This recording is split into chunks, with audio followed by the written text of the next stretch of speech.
Welcome. I'm Michael Bickert. Thanks for joining me today as we explore concepts with the objective of improving your management skills and growing your business. I hope you have your notepad and your pen ready so that you can take notes. I want you to make a commitment to yourself that you will jot down some sort of action item that you will implement in your business today. Remember, that's what this is all about, implementation to drive your business forward. Now, today you're going to take some notes because we are going to tackle the conversation and explore the concept of a business plan. Recently, someone asked me, do I need a business plan? And that's what we're going to reflect upon today. And I know what some of you are thinking is like, oh boy, more work. It's like business plan. I don't want to do that. That sounds boring, or it sounds like it's gonna just be unnecessary. Well, let's talk about it. Don't write it off. And remember, sometimes as we go through this, you may have a different conclusion than mine, but it strengthens you as a manager to think about these concepts and jot down those notes. And you might come across something in our discussion that you go, oh, you know what? That's something I can do today.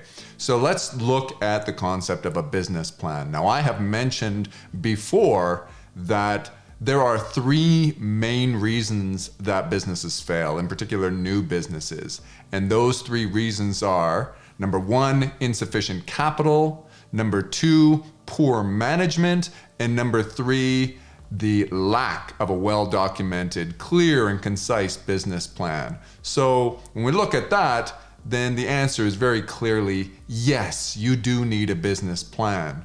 Now, I'm not just speaking to new businesses. Of course, I think that new businesses really need to sit down and document a business plan before you just jump in. If you're a budding entrepreneur, somebody who wants to throw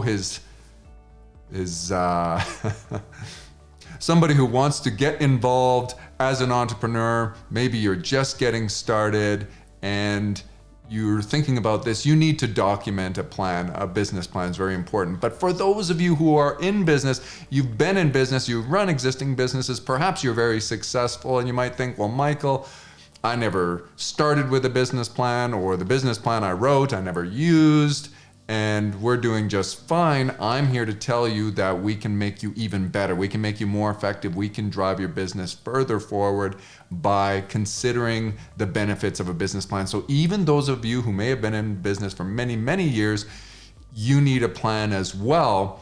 Now, I would argue that you already have a plan, whether you realize it or not. So some of you who are maybe thinking, well, I run my business very successfully for many years without a business plan, I'd say, no, you probably do have a business plan, but it's up here. You're operating off of a business plan that's in your mind. You're not just shooting from the hip.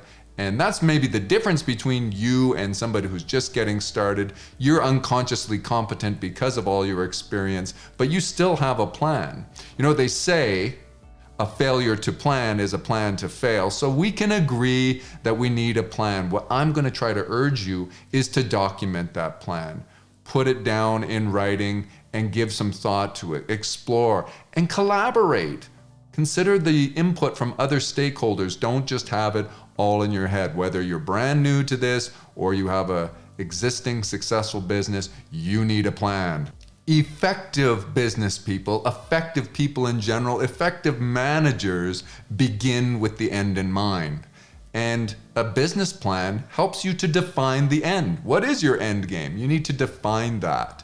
Have you heard it said, the difference between a goal and a dream is an action plan? Well, effective people, effective business people in particular, begin with the end in mind. And what a plan is, it's just a way of defining your end. What is your end? You got to document that and define it. So let's begin with the end in mind by asking ourselves the question at the very beginning here, what is the objective of the business plan? You know, whenever I start with a good question, it's usually related to objective. When it relates to strategy, then we're going to ask ourselves, we're going to start off with, what's the objective? So what is the objective of this business plan? A lot of people design a business plan so that they can raise money. They're seeking financial capital or they're going to talk to investors, and they're going to have some sort of prospectus that they give to their investors that outlines everything that's going to be done with the money and gives confidence to prospective investors and lenders as to how the capital will be used and how good the idea is and so on. If that's what your purpose is, if that's the objective of your business plan, there are a lot of resources out there that will help you plan and compose the best business plan to appeal to lenders. And I don't imagine that this particular, you might get something out of this video for that, but I don't imagine that that's going to be the way that I can be of most use to you today. Now, we did say that one of the 3 reasons that businesses fail is insufficient capital. And so that may be a really good reason. If you don't have enough capital, you may need to have a good business plan so that you can go out and raise capital. Maybe it's from your family and friends, or maybe it's more formally a venture capital or a banking institution or something that you're going to seek lending from. And there are lots of resources to help you do a very comprehensive business plan. What is another objective that you might have for a business plan? Well, I think it should be a guide for you to follow and for your management to follow. And since we also said one of the 3 main reasons that businesses fail is poor management, well, we want to have a guide so that we can improve our management.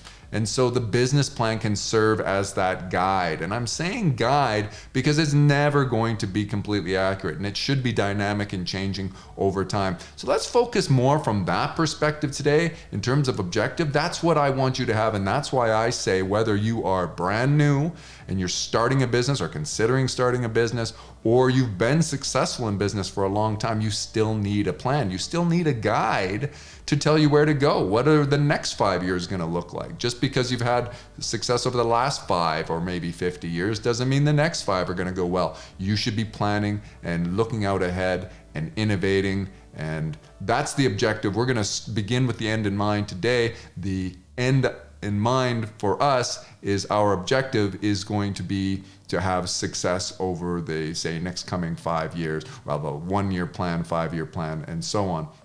So let's get started thinking about that. The mental exercise you should go through with your homework is, okay, so what goes into my plan? What do I need to cover? What do I need to document? Well, start with the idea of your current state and your desired state. Where are you sitting right now, and where do you intend to be? What is the purpose of your business, and where is it going to take you personally, professionally? What impact is it going to have? Consider all that. Now, we have an entirely different video on current state to desired state, and there will be lots of overlap between this and that, but I would encourage you to look at that as well in case you get something out of that. But if you're not familiar with that concept, current state to desired state, take a look at that. The next thing that I want you to cover in your plan and document and brainstorm is your available resources. Now, I'm not just strictly speaking about financial resources and capital, but of course you want to define that. You want to take a look at, well, what am I starting with? What kind of investment? But there's more than that. What resources entirely are you working with here? What about your specialized knowledge and experience? Do some introspection and think about what are you good at? Have a whole separate document just that maybe is a personal document that won't be shared with anybody else, where you look at your strengths and weaknesses, and that's part of the resources, because you're going to be leveraging your personal experience and expertise and your efforts. So most of you, if you're just getting started, are really going to be relying heavily on yourself in the early days of the business. And for those of you who've been in business, you should really be looking at that as well and asking yourself, how well do you know yourself? And you probably have started to realize what things you're really good at in business, or not starting to realize, you now know it. And could we reshape the next year or 5 years based on making sure that we leverage your greatest strengths? So we start to look at brainstorming all those resources, financial resources, specialized knowledge. What other people do you have access to? So those human resources, what equipment, technology, all the various things that you may have that you will be able to deploy to help you grow your business. I would start with that. And then go on. The next thing, everything comes back to value. What is the value that you're going to bring the market? So you have an idea, you have a business, you have a product or a service, and your unique selling proposition, your unique value proposition is something that needs to be thoroughly covered in your business plan. And so document that. Spend significant time on this, because if you can't define what makes you unique and what really brings additional value to the market, you're gonna really struggle communicating that to prospective customers, and you're gonna have a hard time getting people to part with their money. So you need to spend some time. That's obviously what needs to be covered in a business plan, and to no small degree. You really wanna focus on that and spend some time on this. Next, I would encourage you to consider your production method. Really describe how it is. And when I say your production methods, your logistics, I'm talking about how you are going to bring your product to market, to take it from where it is to where a person can actually purchase it and benefit from it. So that may be a product, a widget, or it could be a service that you're offering. But you have a production method of some sort, and your production methods can really improve the value. So some of you have great value because of your production methods. Others of you just have a really good idea, and it could be produced in any number of ways and still deliver the same results. But I would really encourage you to document and define as thoroughly as possible your production methods, because as you're doing that, you'll find some knowledge gaps. You'll go, I'm not sure how we're going to pull this off. How are we going to do this particular thing? I'm reluctant to give a whole bunch of examples because they tend to exclude certain types of businesses when I do that, and I'm trying to make this have as much universal appeal as possible. But consider your logistics. Consider what it is that helps you to produce your product, to be able to deliver your service to those end consumers as efficiently and effectively as possible, and keep your customers happy and add that value. By doing that and exposing those knowledge gaps, you will start to refine your process. And you need to perpetually refine your process, but in the beginning, or when you're documenting this as a plan, you'll start to see, there might be a better way here. And remember, I said you should collaborate with other stakeholders. Who else is going to be involved? Have them give you input, and start to define those things. Don't wait and leave it to chance and just sort of wing it. And then you're going to experience a lot more problems. Start to think of this and document your production methods in advance, and then tackle challenges sort of in the theoretical realm while you're documenting this. And of course, you're going to come up against problems in the real world, but the more thorough a job you did of planning and writing down, documenting those standard operating procedures and production methods, the better off you're going to be and the less problems you're going to run into. So that's the next one. Next, I would document and cover my business plan management. And I don't mean just a matter of who's going to manage. That is one of it. Maybe you want to do the who, what, when, where, why, and the how kind of thing when you're tackling each of these things in your business plan. But management in general, you got to consider what aspects of management. So for starters, let's think about, are you the manager? This is your business perhaps. Or are you going to just manage the business? What is it that you do well? So earlier we talked about that introspection and thinking about what you do well. That's where I want you to spend your time. And I would really encourage you. That's going to be the best advice I can give you. And you're going to be most successful when you spend your time doing those things, working on those things that you do best, your strengths, and mitigating against your weaknesses by having other resources and other people. So consider, is it going to be you managing the business, or will it be other people? Will you have somebody that is overseeing the logistics and somebody else who oversees sales? Give some consideration to this. Think about management. Now, I like to talk about general management, and what I mean when I say general management is there are certain things that you need to cover in your business plan, that you need to cover in your operation, and make sure that you know who's going to be responsible for each of these things. Who are you going to hold accountable for making sure that you're successful in each of these management areas? So for starters, accounting. What are you going to do as it relates to accounting? Administration, very important. Human resources, that's huge. You got to cover recruitment, onboarding, training, developing your team, all these things, compliance with regulations and payroll issues, negotiations, benefits, perks, all sorts of things in human resources. Who's going to cover that for you? Also, your information technology, what equipment and technologies are you taking advantage of? Software, hardware, who owns it, who pays for it, what licenses do you have, what do you need? We've got videos that can help you consider on just that topic alone.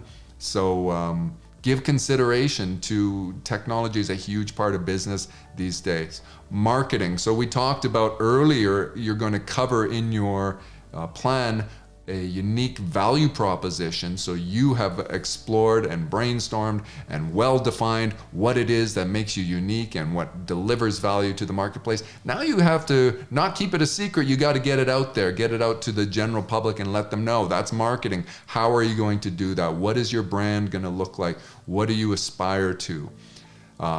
So what have we covered so far? We've covered accounting and administration and human resources and information technology and marketing. What about sales and customer service? Who's going to and how are you going to sell your product? How will customers engage? Is that going to be a passive sales process? Will you have sales team members, actual, or are you going to have customer service agents? Give some consideration to that as part of your management plan. Now, when you're considering any of those things, if any one of those things seems outside of the realm of your expertise or what you can do, then you should be engaging someone to do that for you. Now, we, coincidentally, Bickert Management handles each of those areas. We have individual services and packages for general management. We can manage all of those areas of your business or any one of those things. But the key here is if you don't have any expertise in one of those areas, maybe you don't have any expertise in accounting or you don't have any expertise in human resources, marketing is foreign to you or whatever, and you're gonna focus on what you do best, you're gonna need either some internal personnel or you're going to need to outsource to a company like ours to get those things handled, and that needs to be covered in your plan. The other thing that I would cover in your plan is projections. You should be making projections, and again, this goes to those who are new. And remember, a projection is just an educated guess. And the degree to which you are educated on the matter or the degree to which you've spent some time researching, you may have more and more accurate projections. Those of you who've been in business have a lot of data, historical data from your business that you can rely on, and your projections are likely to be more accurate. But it's not, I mean, you definitely want accurate projections to the degree that you can do so, but don't be hung up on it. Don't stifle yourself from making projections because you're worried that you'll have them wrong. That's okay. You have to start with something. What are we going to do in terms of sales this year? What are we going to do in terms of sales this month, next month? What is profitability going to look like? How will we reinvest that money, or will we reinvest that money? Will we take money out as profit, as owners of this business? You got to consider all this. So projections. Start to think about what are you going to measure and track and analyze and report. That's something that you should document. You know, once you've documented and it's part of your plan, which you're going to revisit. Remember, I said this is dynamic. It can change over time. This is a guide for you and your management team to follow. It's sort of a way of communicating. Here's what we thought. Here was our current state. Here's how we plan. This is our guide to get to our desired state. And here are all the various things. You come back to it and you go, you know what? When we created this plan, we said we were going to measure our web traffic conversions in these different ways, and we're not doing that. Why aren't we doing that, folks? And you start to look at how the guide will inform your day-to-day decisions and behaviors. So think about what reports and things that you're going to measure. Remember, that which is measured improves. So you're going to want to measure, track, analyze, strategize, and that's how it's from those reports, from that analysis, from those performance metrics that you will revise your plan over time, and you will be able to make better plans going forward. Those are the main things that I would recommend you cover in your plan. Now, as I said, there is no shortage of resources, videos, books, all sorts of resources that can help you to have a very comprehensive, detailed plan. And beginning with the end in mind, think about what it's for. I think the most important part of the plan is to serve as a guide for you. So we've covered what you should cover in your plan. The last thing I would say that you need to do is you need to think about accountability and put that into your plan and say, how will I hold myself accountable to adherence to this plan? And it's okay, again, it's not only okay, it is advisable to change your plan, so you're not going to just do what it says because it says that, when the data and the feedback that the market's giving you should take you in a different direction. You're going to amend your plan, but you're going to continue to adhere to that plan. And how are you going to hold yourself accountable? That's one thing that you need to ask yourself in the beginning. And so many people fail to do that. And then they just don't do what's on their plan. They fail to do what they set out to do and committed to do. And then they wonder why their trajectory isn't what they expected. It starts with accountability. So think about, how are you going to hold yourself accountable? That's a problem. Now, people in your organization have their supervisors to hold them accountable. Perhaps they have you to hold them accountable to doing what they need to do, and that's part of human resources, inspecting what you expect, holding your people accountable.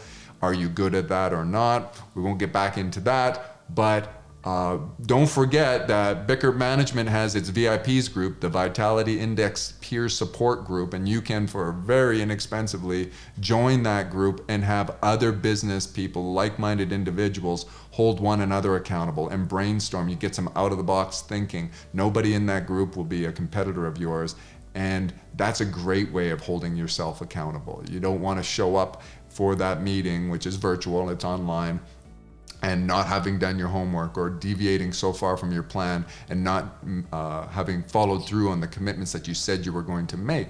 That's a great way to hold yourself accountable and to get new ideas. So consider that as well. Accountability. We're here to support you in all of these various things. That is my nutshell look at the exploration of the concept, or the answer to the question, do I need a business plan? Where should I get started? I hope you got something out of this. That's where I want to leave it today. I'm curious to hear from you whether or not you agree with what I'm saying, whether you want to push back. Have I left out entire sections of the business plan that are critical importance? Is there other areas you want me to cover in greater detail?